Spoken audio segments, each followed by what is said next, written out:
Olá, queridos e queridas.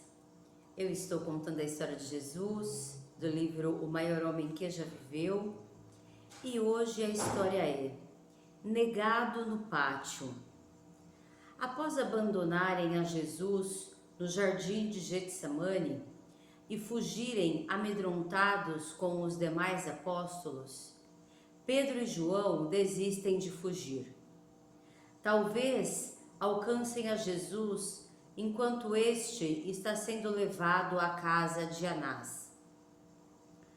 Quando Anás o envia ao sumo sacerdote Caifás, Pedro e João o seguem a uma boa distância, aparentemente divididos entre o temor por suas próprias vidas e a profunda preocupação com o que acontecerá ao seu amo. Ao chegar à espaçosa residência de Caifás, João consegue entrar no pátio, visto que é conhecido do sumo sacerdote. Pedro, contudo, fica do lado de fora, junto à porta.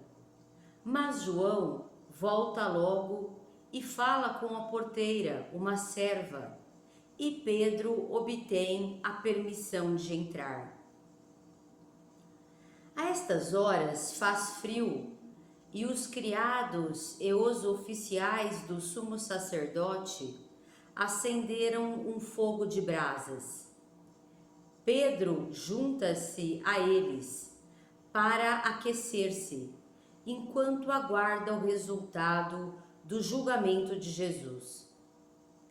Ali, a claridade do reluzente fogo, a porteira que deixou Pedro entrar, enxerga o melhor.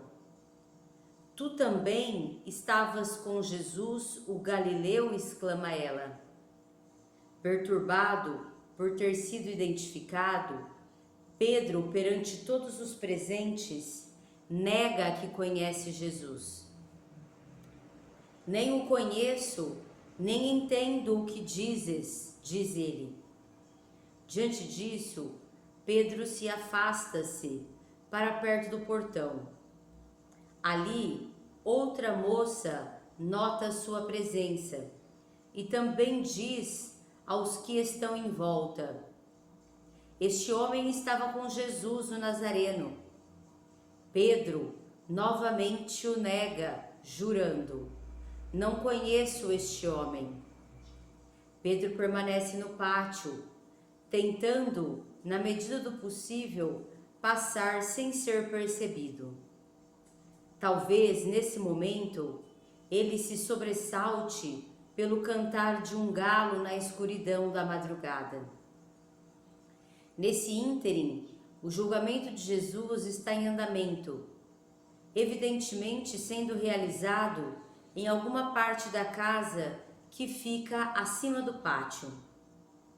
Sem dúvida, Pedro e os outros que estão esperando embaixo veem a movimentação de diversas testemunhas que entram para depor e daí saem.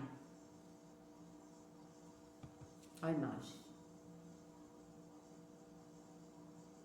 Quando Jesus já vai para o pátio.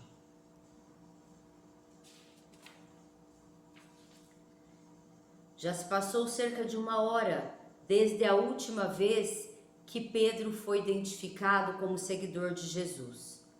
Agora, diversas pessoas que estão paradas por ali dirigem-se a ele e dizem: tu certamente és também um deles, pois de fato o teu dialeto te trai.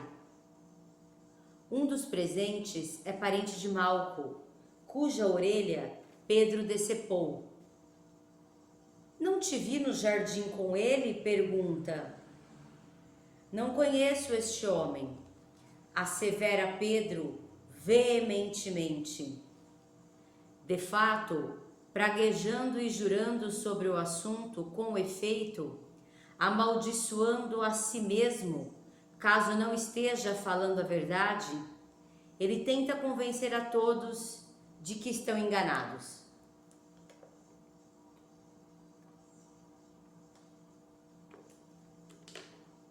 assim que Pedro faz essa terceira negação, canta um galo. E neste momento, Jesus, que aparentemente saiu a uma sacada acima do pátio, volta-se e olha para ele. Pedro imediatamente lembra-se do que Jesus disse há poucas horas, na sala de sobrado. Antes do galo cantar 2 vezes, repudiar-me-ás 3 vezes. Arrasado pelo peso de seu pecado, Pedro sai e chora amargamente. Como pôde isso acontecer? Depois de estar tão seguro de sua força espiritual, como pôde Pedro negar seu amo 3 vezes em rápida sucessão? As circunstâncias, sem dúvida, pegam Pedro de surpresa. A verdade está sendo distorcida e Jesus, apresentado como criminoso vil. Faz-se que o certo pareça errado, o inocente pareça culpado. Portanto, devido às pressões deste momento, Pedro perde o equilíbrio. Subitamente, o seu devido senso de lealdade é perturbado. Para sua tristeza, ele fica paralisado pelo medo do homem. Que isso nunca nos aconteça. Então, esta lição de hoje, ela nos traz, 2 coisas bem claras e evidentes. A primeira é que realmente assim as pressões, as dificuldades, os obstáculos, os desafios, as perseguições, realmente por vezes vão ser bem pesadas, bem desafiadoras. Eu digo por mim mesma, por experiência própria, como eu já disse aqui em alguns vídeos, eu também venho sofrendo aí sérias e graves, não só perseguições, mas ataques, até contra a minha vida, da minha filha, da minha cachorra, e realmente assim, é uma pressão muito grande, porque já faz um tempo, e sem parar. Então, é realmente, difícil, mediante, as grandes pressões aí da vida, a gente se sustentar e a gente se manter firme, na nossa caminhada. Ou seja, na nossa caminhada espiritual, ou seja, nos nossos valores, de honestidade, de justiça, de permanência nos valores aí que Deus nos trouxe, de humildade, de temperança, de paciência, de coragem, de amor, um amor realmente no sentido de não odiar o próximo, mesmo passando aí, barbaridades. Lógico, busca-se, a gente tem de buscar sim a justiça, e a proteção, no entanto, sem realmente, vamos dizer, devolver, na mesma moeda. Porque a vida, Deus é justo, a gente vai fazendo a nossa parte, de se manter no caminho e dos valores espirituais, e a gente também tem de resolver as nossas questões, emocionais, mentais, relacionais. Por quê? Porque a nossa mente, e se a nossa mente e o nosso coração, né, estiver preso em pensamentos de vingança ou em pensamentos de ódio, né, pensamentos e sentimentos de vingança, de ódio, de mágoas, de rancor, de ressentimentos, a gente acaba preso, né, neste ciclo e a gente não consegue sair dele. Então, não é só algo comportamental, né? Ou seja, eu não estou agindo na vingança, né? Como eles estão agindo. Mas a gente também, né? Vigiar os nossos pensamentos, né? E os nossos sentimentos, para que a gente não entre, né? Nessas prisões, né? Ou de vitimismo, né? Que eu não posso fazer nada. A gente tem de buscar, né? Tudo que a gente puder dentro do honesto, do justo, né? Do verdadeiro e também nem no lugar, né? Dos pensamentos e dos sentimentos realmente, né? De vingança, ou de medo, né? Ou então de ódio, né? De ressentimentos, de mágoas, porque daí também este é um caminho onde a gente se mantém preso e a gente não se liberta para seguir. Então, esta força, né, tem de vir realmente do nosso espírito, da nossa mente, né, do nosso coração. E aí, consequentemente, ele também tem de se traduzir no nosso comportamento, né? Porque tem muitas coisas, para não se falar todas, que a gente tem de resolver nas relações também, né? Porque as nossas relações mantêm-se prisões, né? Então a gente muitas vezes se mantém, né, em situações difíceis, seja, né, financeiras, seja de relacionamentos, né, de amizades ou amoroso, exatamente por a gente ter referências das quais a gente carrega e a gente ainda mantém na nossa vida esses tipos de problemas, né? Essas situações.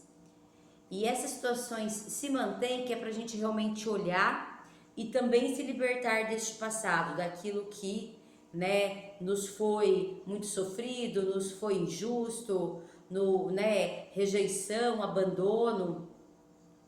Então, este olhar para a nossa história também é primordial, né, juntamente com a manutenção dos nossos valores espirituais, né, e com a manutenção da nossa mente e do nosso coração mais sereno, né, que a gente puder. No entanto, a gente não consegue também isso, principalmente a mente e o coração sereno, se a gente não olha para a nossa história, né, e não se liberta dos padrões que a gente carrega. Então, a gente viveu ali muitas situações de injustiça, ou abandono, ou rejeição, né? E não é nem de um lugar muitas vezes muito evidente. Eu não fui rejeitada, eu não fui abandonada num orfanato. Não. Às vezes é muito mais sutil do que a gente imagina. Muitas vezes os pais não tinham tempo ou também emocionalmente estavam presos, né, a vínculos aí relacionais dos quais eles não puderam dar uma verdadeira presença e atenção, né? Então essa criança se sentiu abandonada mesmo ao lado dos pais, né, mesmo dentro de casa. Então, são várias situações que a gente tem que olhar a fundo para que a gente possa se libertar, né? Trazendo a consciência necessária e não só a consciência necessária, mas a gente fazendo o movimento através de a gente conversar, né, a gente fala com a nossa criança interior, né, com a gente, quando a gente foi criança, né, porque aí este adulto que nós somos hoje acolhe a criança que muitas vezes ali atrás, né, quando a gente foi criança, foi desprotegida, né, foi rejeitada, abandonada, inclusive das formas mais sutis, ou humilhada, ou envergonhada, né, através de chacotas, né, muitas vezes a gente reproduz aí padrões dos quais a gente coloca, né, as crianças aí em situações que elas se sentem, né, envergonhadas pelas coisas que a gente fala, né, pelas situações que a gente as coloca. E então, se a gente não olha para isso, a gente está preso nisso. E essas referências são muito fortes, né, porque elas ficam marcadas ali, né, no nosso inconsciente. O nosso inconsciente, que é a maioria, né, nós somos 95%, né, que comanda a nossa vida é o inconsciente e 5% é o consciente. Então, e como a criança até os 7 anos, ela é inconsciente, aquilo ali ficou realmente gravado nela, né, plasmado nela, de forma que ela acreditou naquilo ao ponto de formar a identidade dela, ao ponto de ela carregar, né, esses sentimentos para a vida e as situações depois, posteriormente, que vão acontecendo, são situações, né, que validam esse tipo de situação que a gente passou, né, que valida porque é o que a gente está o que a gente está emanando, né, de pensamento, de sentimento e essa emanação de sentimento, de pensamento se traduz, né, na nossa corporalidade, no nosso olhar, nos nossos gestos, né, e mais do que isso, a gente acaba atraindo realmente para validação, né, daquilo ali, daquelas situações. Porque também foi naquela primeira infância, que existe a necessidade do afeto, né? Então a busca de afeto é a necessidade da criança, né? É a maior necessidade da criança. Então, ali ela aprendeu uma forma de amar, né? Ali ela aprendeu uma forma de ter o afeto, né? Então, se ela aprendeu apanhando, através de humilhações, ou, né, ou através aí sendo colocado muitos medos, é o que ela acreditou, né, como verdades. Então, né, a gente fica preso se a gente não acolhe, né, essa nossa criança, não tem esse diálogo com ela, né, e ter mesmo, a gente pegar, né, sozinho, nós, através aí, né, da gente fechar os nossos olhos e a gente, através de uma visualização, né, enxergar realmente nós quando criança e poder, né, fazer esse acolhimento para com essa criança, né, e nós como adultos hoje a gente acolher, né, toda o sofrimento, né, que ela passou e a gente poder trazer ela para um lugar de segurança, né? Ou seja, a gente também colocar sentimentos que a gente carrega, muitas vezes inconscientes ainda, né? Que a gente não olhou para isso e a gente colocar eles também no lugar, né? Com consciência, sentimentos de medo, de injustiça, né? Sentimentos de humilhação, sentimentos de rejeição, de abandono, para que toda a nossa parte, né, que a criança, essa parte da nossa infância comanda a nossa vida, que sempre vai comandar, seja também transformada, né? Porque quando a nossa criança está, a gente diz ferida, né, carregando ainda aquelas feridas do passado, elas ainda não foram, né, perdoadas, ressignificadas, acolhidas, a gente ainda tá na birra, né? A gente ainda, como adulto, a gente ainda tá na birra, a gente ainda tá na raiva, né? Ou às vezes a gente ainda tá ali na vítima, né? Porque a criança, ela é vítima porque ela é vulnerável, né? A criança, ela precisa ser protegida, de todas as formas, né? Emocionalmente, fisicamente, né? Financeiramente. Então, espiritualmente, né? A gente trazer todos os valores aí nossos, né? Para essa criança aprender isso. Então, se a gente não faz esse processo, a gente acaba que a gente ainda tá ali, né? Preso nessa infância.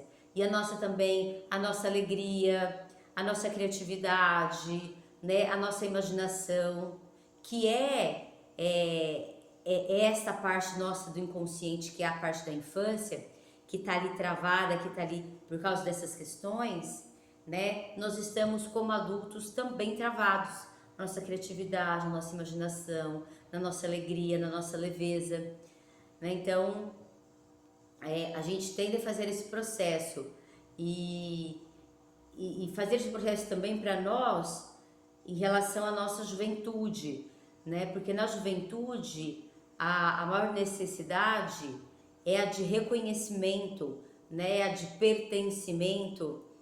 E quando este jovem também não foi reconhecido, né, nas suas habilidades, não foi não só reconhecido, mas não foi nem levado à prática de suas habilidades, né? Quanto mais reconhecido, ele ficou ali também abandonado de alguma forma,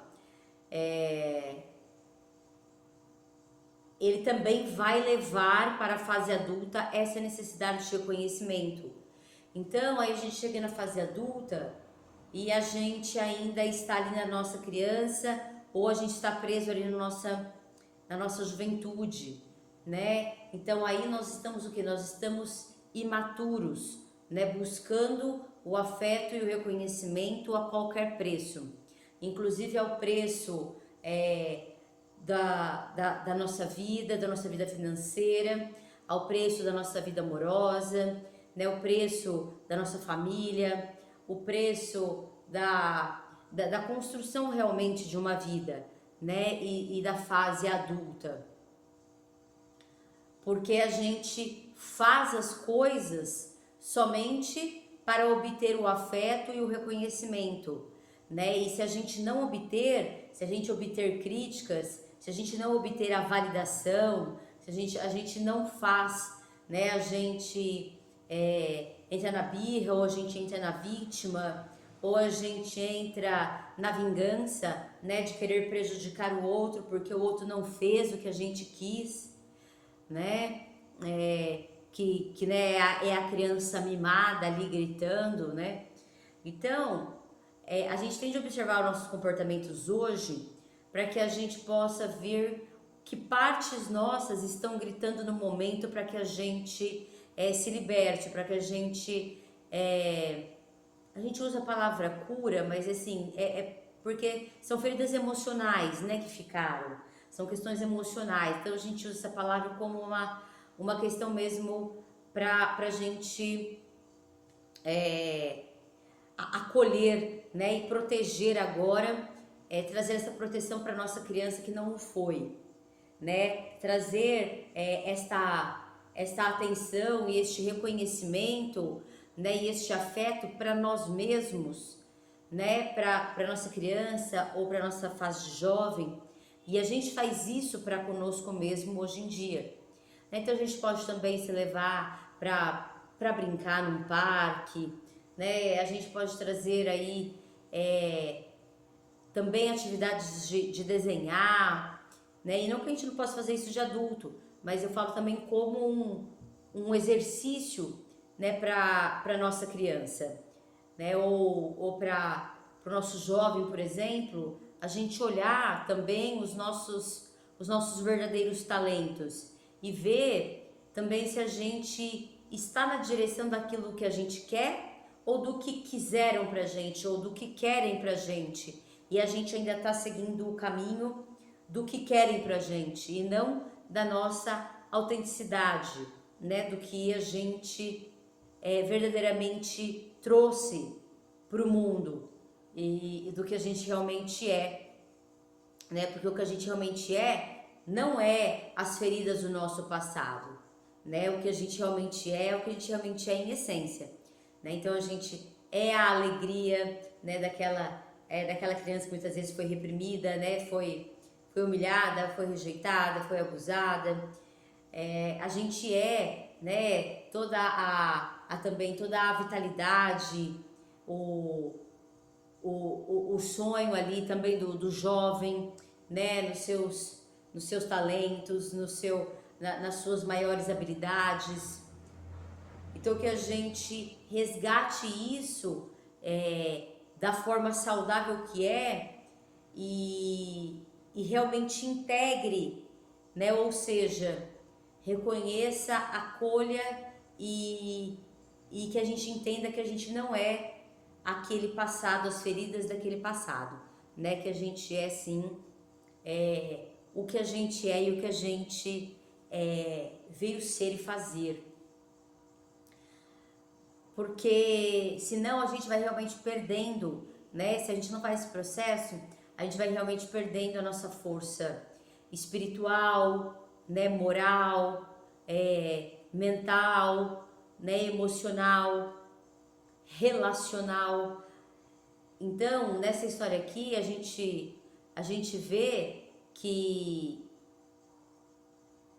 Pedro não estava forte, né, espiritualmente como ele acreditava que estava, né? Tanto que Jesus disse, né, mesmo que ele iria fazer e sabendo que eles não iriam, né, primeiramente suportar o que Jesus veio a suportar, né, para salvar a humanidade. E em segundo lugar, que eles realmente deveriam olhar para isso fortemente para que eles se fortalecessem. Você vê, depois de tanto tempo aí junto ao lado de Jesus, eles ainda na noite de Páscoa, né, há 2 dias atrás, eles ainda estavam brigando para ver quem era o maior, né? Quem era, quer dizer, ainda estava ali a soberba, né? Ainda não tinha sido desenvolvida a humildade. Então, a gente tem de olhar, né, para essas nossas fraquezas e também para o nosso passado, né, com essa intenção realmente das boas transformações, né, das transformações aí de conceitos que hoje em dia a gente já sabe que são equivocados ou obsoletos, né, de sentimentos que ficaram ali, só que a gente não é aquela criança ferida, né, a gente é o que a gente é e a gente é aquela criança criativa, imaginativa, alegre, cheia de vida. E aí, então, essa cura acontece através deste processo, né? Que a gente o faça persistentemente, né? E que a gente tome ações também para encarar aquilo que a gente está vendo, né? Não só esse processo que eu falei com a criança, quando a gente era jovem, a gente faz, mas também a gente encare, né, os nossos medos, né, realizando então aquilo que a gente tinha medo, se colocando, né, colocando os nãos necessários, se a gente está falando sim, desrespeitando a gente mesmo, né, o que a gente realmente quer, se a gente não está colocando limites saudáveis, né, para nós mesmos, as nossas relações, a gente também está se doando ao ponto de deixar-nos para trás, né, e só pensar nos outros, isso também não é saudável, né? A gente tem que estar íntegro, a gente tem que estar inteiro, a gente tem que estar bem para a gente poder transbordar isso, senão também não é saudável, né? E a gente é educado para fazer pelos outros, pelos outros, pelos outros, e esquecer de nós em todos os momentos, em todos os casos. E isso não são, isso já, aí já não existem limites, né, para começar a conversa. Quanto mais, né, limites saudáveis. Então a gente também vai ter que se posicionar, né, mediante aí na nossa vida, nas nossas relações, né, os limites também para com a gente mesmo, em relação à nossa forma de pensar e de sentir, que vem de um ciclo vicioso, já de um hábito, né, por a gente trazer já tantos anos. Então a gente também está sempre contestando, né, pensamentos que vêm muito negativos, de injustiça, né, de ódio, que a gente conteste, né, isso. Então que a gente conteste esse tipo de pensamento, né, de sentimento, e coloque no lugar o que é realmente verdadeiro, né, o que é realmente justo, o que é realmente leal para com Deus, para conosco, né, que consequentemente vai ser para com as pessoas ao redor. Então, porque senão a gente vai também cair nessa mesma situação, né, de a gente não persistir, de a gente ficar paralisado pelo medo, né, da gente ficar com o peso de culpas que não são nossas, né, que a gente ficar com sentimentos e com pensamentos e consequentemente comportamentos que nos fazem muitas vezes ficar ali na mediocridade, né, ficar na destruição, né, na destruição de vícios, né, porque a gente vai buscando aí coisas fora para poder sanar tudo aquilo que eu não quero olhar, né, ou que eu estou ignorando, né, por doer muito de repente, né, para olhar para isso, ou por não querer, né, por estar cômodo, mas que a gente tenha esta coragem e esta força nesse sentido, né, para que não só para que a gente avance, mas para que a gente se mantenha firme, né, no para quê, no porquê aí a gente veio e nos nossos objetivos. Então hoje é isso. Se você gostou, deixe seu like, compartilhe com pessoas que você sabe que queiram o exemplo de Jesus nas suas vidas e se inscreva no canal e ative o sininho, se assim você quiser receber mais notificações do meu conteúdo. Um grande beijo, um grande abraço e até a próxima!